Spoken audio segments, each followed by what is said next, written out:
வணக்கம் மீனராசி நண்பர்களே. வரக்கூடிய புரட்டாசி மாசத்துல உங்களுக்கு எந்த மாதிரியான பலன்கள் கிடைக்க போகுது அப்படிங்கறத தான் இந்த பதிவுல நாம இப்ப பார்க்க போறோம். முதல்ல சனி பகவானவே பார்ப்போம். சனி பகவான் உங்களுக்கு விரயச்சனியாத்தான் இன்ன வரைக்கும் ஓடிக்கிட்டே இருக்கார். விரயச்சனின்னா நிறைய செலவுகள் வரும். வாழ்க்கையில பாதிப்புகள்லாம் வராது, செலவுகள் மட்டும்தான் வரும். எது வகையில வரும்னா, உங்க வீட்டுல யாருக்காவது மருத்துவ செலவுகள் வரலாம். அது போக வாகனத்தினால செலவு வரலாம். இப்ப வண்டி வாகனங்கள் வாங்குறோம்ல, வண்டி வாகனங்கள் இல்லாதவங்க வண்டி வாகனங்கள் வாங்கிக்கலாம். ஆனா சொந்த பயன்பாட்டுக்கு வாங்கணும். தொழில் பண்றதுக்காக வண்டி வாகனங்களை வாங்கக்கூடாது, சரிங்களா? அதே மாதிரி ஏற்கனவே உங்க வீட்டுல வண்டி இருந்துச்சுன்னா ஏதாவது ஒரு வகையில அந்த வண்டி நமக்கு செலவு வச்சுக்கிட்டே இருக்கும். அந்த வண்டினாலேயே கூட நமக்கு நிறைய கடன்கள்லாம் கூட ஏற்படும். அந்த மாதிரி இருந்துச்சுன்னா தயவு செய்து அந்த வண்டியை வைக்காதீங்க. பழைய வண்டியா இருந்தா அந்த வண்டியை கொடுத்துட்டு வேற வண்டி, புது வண்டியா வாங்கிக்கோங்க. ஏன்னா இது வண்டி வாங்குற கிரகம் புதுசு. அப்படி வாங்கிக்கிட்டீங்கன்னா அந்த தேவையில்லாத செலவுகள் வண்டி மேல வராது. ஒரு சிலருக்கு வாகனங்கள் வாங்குறது மட்டும் இல்லாது இரும்பு பொருட்கள் நிறைய வாங்கலாம். இப்ப நம்ம தொழில் செய்யறோம், தொழிலுக்கு தேவையான நிறைய மிஷின்கள்லாம் இருக்கும், பெரிய பெரிய மிஷின்கள்லாம் இருக்கும். அந்த மாதிரி மிஷின்கள்லாம் வாங்கலாம். மோட்டார் வாங்கலாம், வாட்டர் மோட்டார் வாங்கலாம், அல்லது வேற ஏதோ ஒரு தொழில் செய்யறோம், இரும்பு அது ரிலேட்டடாக மிஷின்கள் நிறையா இருக்குது. எது வேணும்னாலும் நம்ம வாங்கலாம். ஸோ இதை மட்டும்தான் உங்களுக்கு அந்த விரைய செலவில் வரும். மற்றபடி வேற பெரிய தொந்தரவுகள் எதுவும் வராது. குரு பகவானை பொறுத்தளவுக்கு 4வது ராசியில் இருக்கு. 4வது ராசியில் இருக்கிறது சொத்து சுகத்தில் இருக்கிற பிரச்சனைகள் எல்லாம் தீர்த்து விட்டுரும். அதே மாதிரி சொந்த பந்த பகையெல்லாம் நீக்கி விட்டுரும். பிரிந்த சொந்த பந்தங்கள்கிட்ட எல்லாம் மறுபடியும் ஒன்று சேர்றதுக்கான சந்தர்ப்பத்தை அது உருவாக்கி விட்டுரும். பராமரிப்பு செலவு சொத்துல இருந்துச்சுன்னா அதெல்லாம் நமக்கு நீங்கிடும். அந்த மாதிரி செலவுகள் எல்லாம் வராது.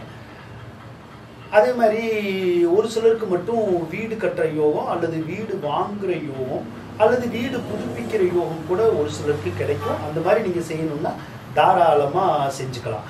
சிலருக்கு வீடு மாறணும்னு இருக்கும், மாறிக்கலாம். அல்லது ஏதோ ஒரு வகையில ஊர் மாறணும்னு கூட ஒரு சிலருக்கு இருக்கும், மாறணும்னா மாறலாம். அதெல்லாம் உங்களுக்கு நல்ல பலனை தான் கொடுக்கும். அது போக சுக்கிர பகவான் உங்களுடைய ராசிக்கு 6வது ராசியில தான் இருக்காரு. அப்ப புரட்டாசி மாசம் 24ஆம் தேதி வரைக்குமே உங்களுக்கு எலக்ட்ரானிக் பொருள்கள்னால நிறைய செலவாகும். அதாவது உங்க வீட்டில் இருக்கிற கம்ப்யூட்டரு, மிக்சி, கிரைண்டரு, செல்போனு, இந்த மாதிரி எலக்ட்ரானிக் பொருள்கள் கூட நிறைய ரிப்பேர் ஆகும், பழுது வரும். ஒரு சில பொருள்களை ரிப்பேர் பண்ணி பயன்படுத்தலாம். ஒரு சில பொருள்களுக்கு புது பொருள் வாங்குற மாதிரி தான் சூழ்நிலை வரும். வாங்கி கொடுக்கும், வாங்கிக்கலாம். அதே மாதிரி ஒரு சிலருக்கு மட்டும் உடம்பு இழைக்கும். ஒரு சிலருக்கு இந்த சுகர் சம்பந்தப்பட்ட நோய் நொடிகள் வர்றதுக்கோ, அல்லது சுகர் இருந்தா அந்த சுகர் கொஞ்சம் கூடி குறையிறதுக்கோ ஆன வாய்ப்புகள் இந்த மாசத்துல இருக்கதான் செய்யும். 6வது இடத்துல கேது இருக்கிறதுனால ஒரு சிலருக்கு இந்த பல்லு வலி, கண்ணு வலி இருக்குல்ல, அந்த மாதிரி வர்றதுக்குடைய ஒரு அமைப்பு இருக்கு. 7வது இடத்துல சூரியன் இருக்கு. பொதுவா 7வது இடத்துல சூரியன் இருந்தா ஏதாவது ஒரு வகையில நம்மளுடைய நண்பர்களுக்குள்ளேயோ, நெருங்கி பழகுனவங்ககிட்டயோ, அல்லது கணவன் மனைவி கிட்டயோ கொஞ்சம் கருத்து வேறுபாடுகள் வரும். இந்த ஒரு மாசத்துக்கு தான் ஒரு புரட்டாசி வரைக்கும். அதுக்கப்புறம் அந்த கருத்து வேறுபாடுகள்லாம் வராது. அதே போல புதன் 7வது ராசியில் இருக்கிறது உங்களுக்கு நல்லது. இது பிரிஞ்ச கணவன் மனைவி இருக்காங்கல்ல, ஏற்கனவே மேரேஜ் ஆயிருக்கும், ஏதோ ஒரு காரணத்தால பிரிஞ்சிருப்பாங்க, அவங்க மீண்டும் ஒன்று சேர்றதுக்குரிய அமைப்பு இப்ப இருக்கு. அப்படி பிரிஞ்சிருந்தா முயற்சி பண்ணுங்க, சேர்றதுக்கு கண்டிப்பா சேரலாம். திருமணம் ஆகாதவங்களுக்கு திருமண முயற்சி எடுத்தா திருமணம் நடக்கும். அது லவ் மேரேஜா இருந்தாலும் சரிதான், அரேஞ்ச் மேரேஜா இருந்தாலும் சரிதான்.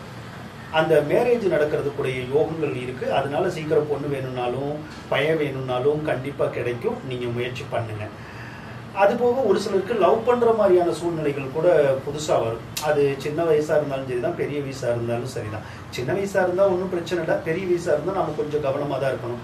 ஏன்னா அதனால வீட்டுல தேவையில்லாம கணவன் மனைவிக்குள்ள கருத்து வேறுபாடுகள் வந்துடும் இல்லையா?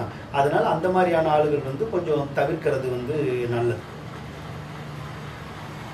8வது இடத்துல செவ்வாய் இருக்கு. பொதுவா 8வது இடத்துல செவ்வாய் இருந்தா ஒரு சிலருக்கு செவ்வாய் தோஷம் வரும். செவ்வாய் தோஷம்னா ஒரு சிலருக்கு காயங்கள் ஏற்பட்டுரும், புண்ணு வந்துடும், ரத்தம் வந்துடும், கீழே விழுந்துருவோம். நம்ம விழுகாட்டியும் உங்க கூட பிறந்த சகோதரன் இருக்கான்ல, அந்த மாதிரி சகோதரன் அப்படி இருந்தா, அண்ணன் தம்பி இருந்தா அவங்க கூட கொஞ்சம் கீழே விழுந்து காயம் ஏற்படக்கூடிய வாய்ப்புகள் இருக்கும்.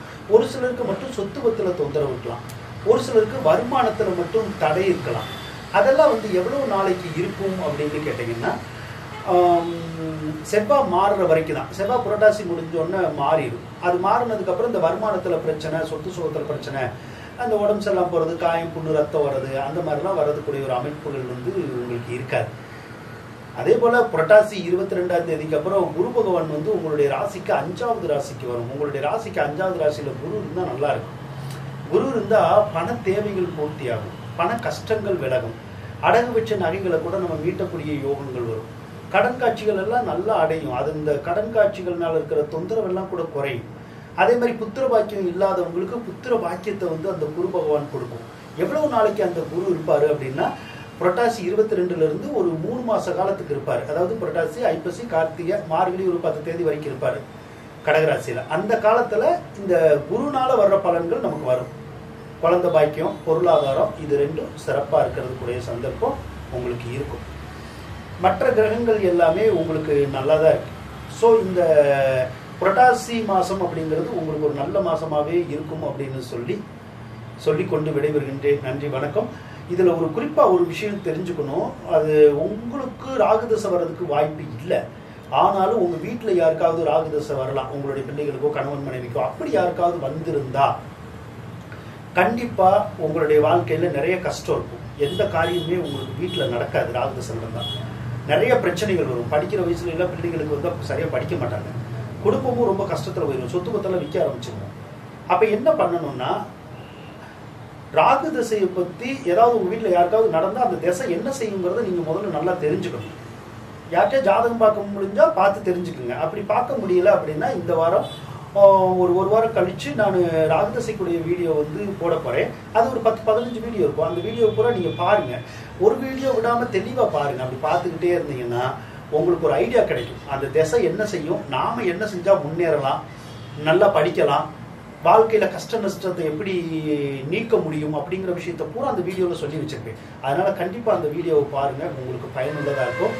அந்த வீடியோவை பார்க்கணும் அப்படின்னா முதல்ல என்னோட சேனலை சப்ஸ்கிரைப் பண்ணிருங்க. சப்ஸ்கிரைப் பண்ணி வச்சுட்டு அந்த பெல் பட்டனையும் ப்ரெஸ் பண்ணிருங்க.